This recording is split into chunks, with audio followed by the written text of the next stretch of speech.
How to add Eventbrite tickets to Apple Wallet. Eventbrite is an American event management and ticketing website. The service allows users to browse, create, and promote local events.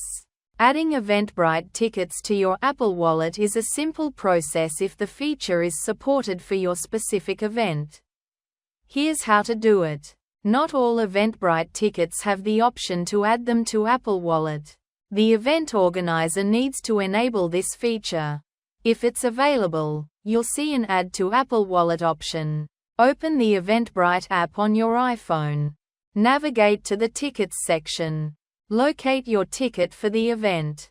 Tap on the ticket, and look for the Add to Apple Wallet button. Tap the button and your ticket will be added to your wallet app. If the option is not available, contact the event organizer to confirm if Apple Wallet compatibility is enabled. You can still use the Eventbrite app to access your ticket during the event or print your ticket if needed. Thanks for watching.